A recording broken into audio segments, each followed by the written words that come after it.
Estamos num tema interessantíssimo, um tema que nos remete a pensarmos um pouco mais sobre isso. E a gente sabe o que significa compaixão?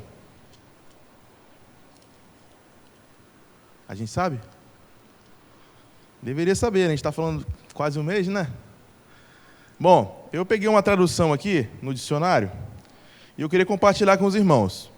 Compaixão, segundo o dicionário, é o seguinte: sentimento piedoso de simpatia para com a tragédia pessoal de outra pessoa, acompanhado do desejo de minorá-lo. Participação espiritual na infelicidade alheia que suscita um impulso altruísta de ternura para com o sofredor. Essas duas traduções, esses dois significados, remetem a algo que você sente e a uma ação sua. Concorda? Então, não existe compaixão sem ação. Nossa, eu me compadeci daquela pessoa. O que você fez? Nada. Então você não se compadeceu. Você sentiu pena. E pena, como dizem por aí, é um sentimento muito ruim, porque você só sente, você não faz nada com aquilo ali. Né? Ficou para você. Eu senti pena dele. Você fez o quê? Nada. Né? E nós, como cristãos, não devemos não fazer nada.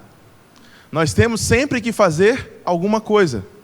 E nem sempre é com a pessoa. Às vezes é orar por ela. Muito obrigado, meu amigo. Às vezes é orar por ela. Às vezes é conversar. Às vezes é tomar uma atitude que aquela pessoa não queira, mas que é necessário. Isso é ter compaixão. E aqui eu trouxe um tema: vivendo a verdadeira compaixão. E estamos já no fim desse mês falando sobre esse tema, que é o tema da nossa campanha de missões mundiais. Então, vamos aprender um pouco mais sobre esse tema. Quinta-feira da finaliza e depois a gente parte para outro tema no outro mês. Mas eu queria abrir a Bíblia com vocês em Gálatas 2:20, por favor. Diz o seguinte: logo, já não sou eu quem vive, mas Cristo vive em mim. E esse viver que agora tenho na carne, vivo pela fé no Filho de Deus, que me amou e se entregou por mim. Vou repetir.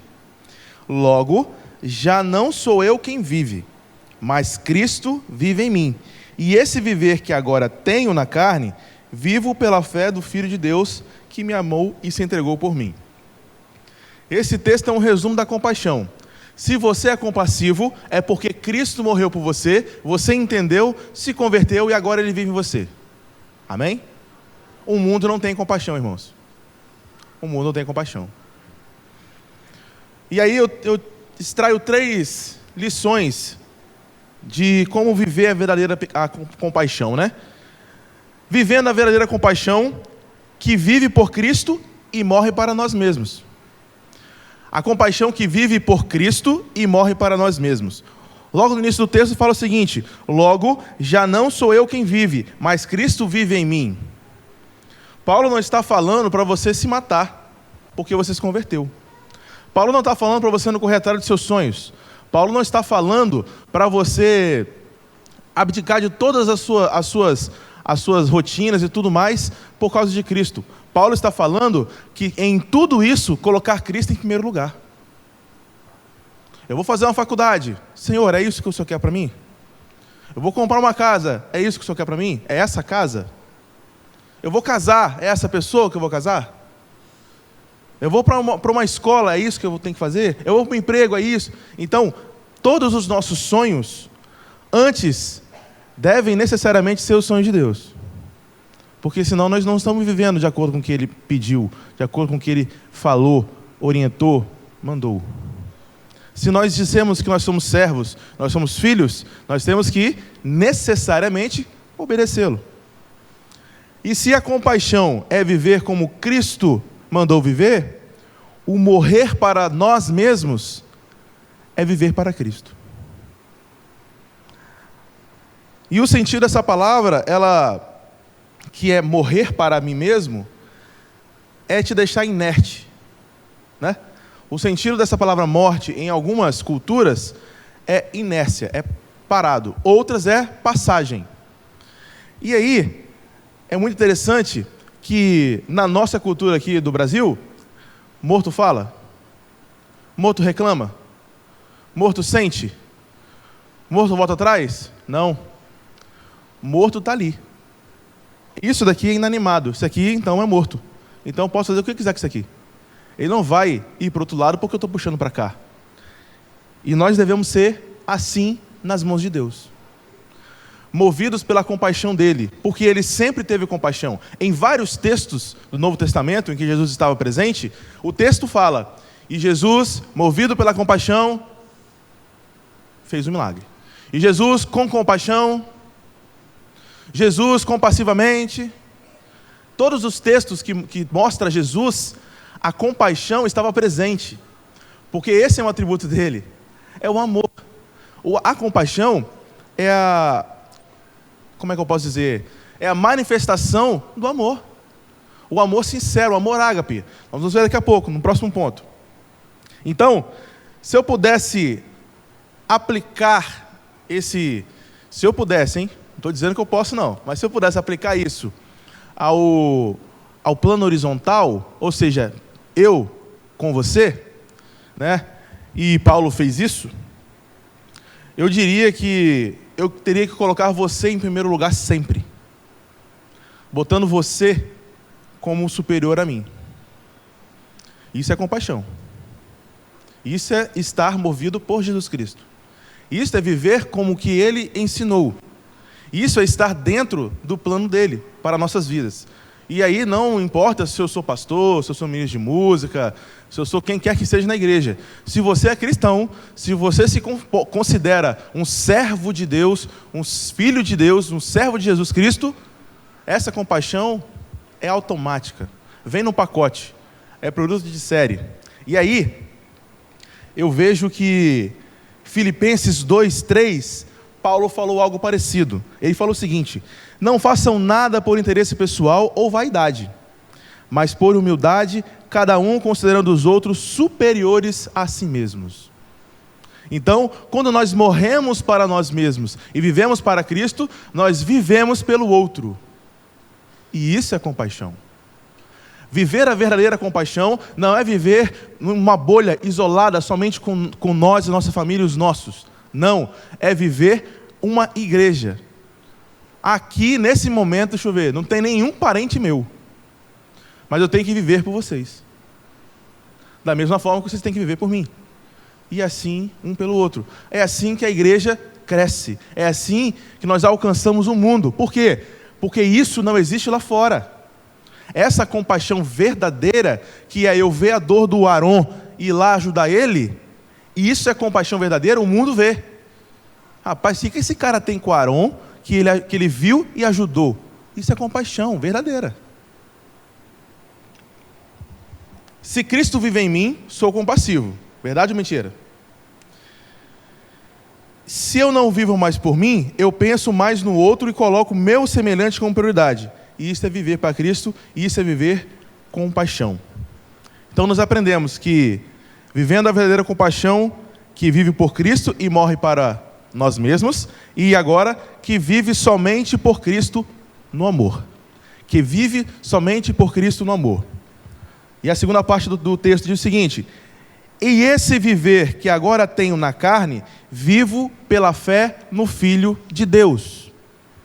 Esse viver que tenho na carne, vivo pela fé no Filho de Deus.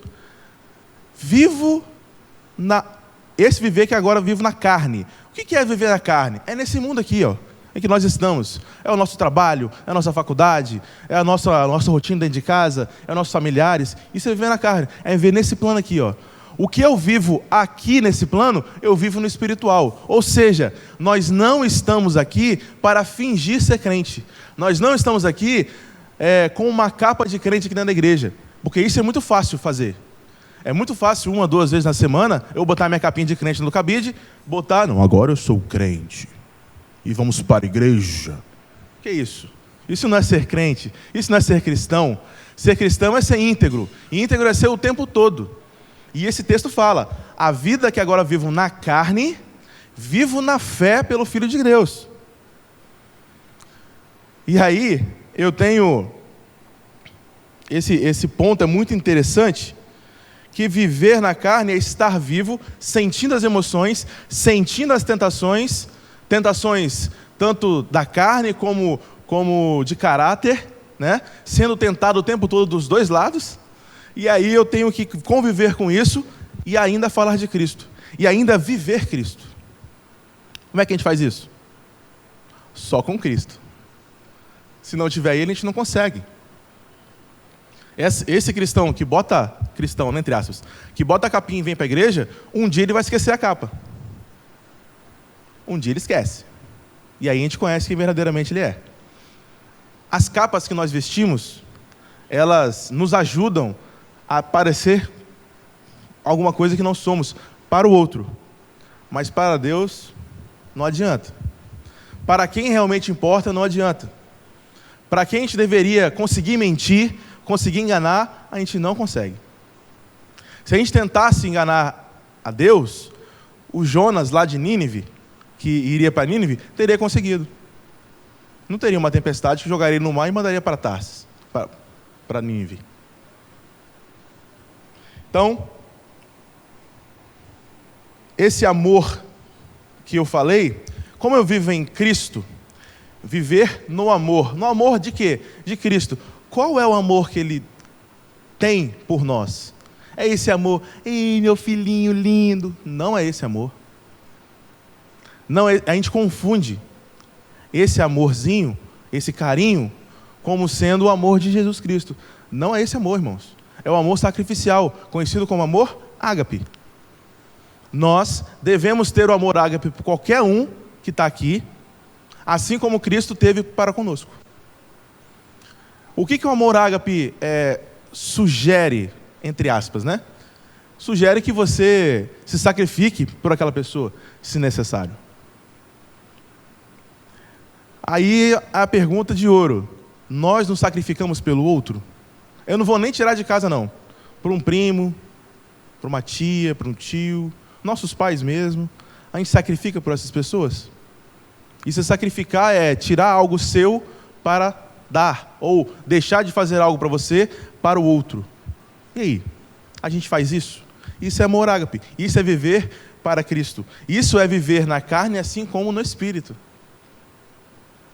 A gente faz isso? Talvez não. Mas se vivêssemos, seria muito interessante, porque aí nós seríamos igreja. E aí nós seríamos confundidos com Cristo. E aí lá em Antioquia, o pessoal chamou esse pessoal de cristianos. Aqui é chamado de cristão. E o que o pastor falou, né?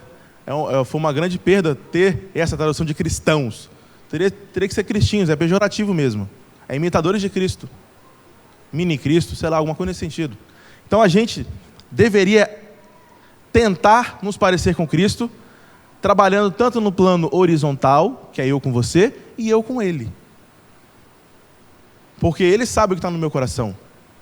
E às vezes a gente não consegue fazer tudo o que nós queremos, mas nós desejamos, nós oramos por aquilo, nós tentamos. E essa tentativa, feita de coração, feita com a sinceridade, Ele aprova. E muitas vezes até dá certo. A gente chama de sementinha, né?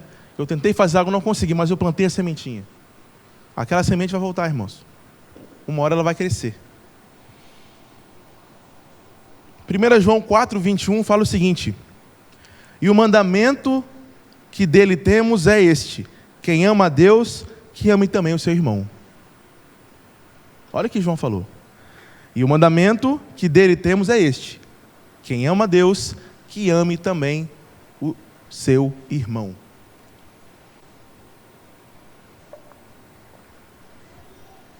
Vivendo a verdadeira compaixão, que vive por Cristo e morre para os nós mesmos, que vive somente para Cristo no amor, e que se entrega incondicionalmente. A última parte do texto diz o seguinte: que me amou e se entregou por mim. Que me amou e se entregou por mim. Quem é que amou e se entregou por nós? Nós sabemos, de cor, né? Qual é o nome dele? Jesus Cristo. Então, da mesma forma que Cristo nos amou a ponto de se entregar, devemos também nos entregar em amor para os nossos irmãos. Devemos fazer aquilo que Cristo faria. Tem um texto, né? O que Cristo faria no meu lugar, né? No meu lugar, o que Cristo faria e tal. Faria é uma palavra boa, né? Mas, o que é que Cristo faria nessa situação que eu estou aqui? Você começa a se imaginar. E aí você vê que muitas atitudes, falas, ações nossas não condizem com o que Cristo iria fazer. E isso é muito contundente para nós, cristãos, que dizemos ser imitadores dele, que dizemos seguir tudo que ele falou, tudo que ele fez. É como dar a vida para salvar alguém que acabou de assassinar o seu filho, sua mãe, ou alguém muito importante para você. Já se imaginou nessa situação? Você daria vida pelo assassino do seu filho, da sua mãe, do seu pai? Isso é ser cristão. Isso é que é pesado para a gente. Por isso que a gente muitas vezes fala, a gente não vai conseguir ser igual a Cristo, mas devemos tentar. Para mim, é o extremo.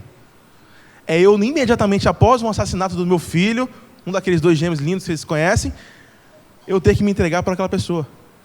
Salvar aquela pessoa de alguma forma. Isso é amor ágape. É o amor incondicional. Isso não depende de alguma condição, não tem algum pré-requisito. É o amor e ponto. O que eu faço pela minha mãe, pelo meu pai, eu faço pelo assassino de qualquer outra pessoa.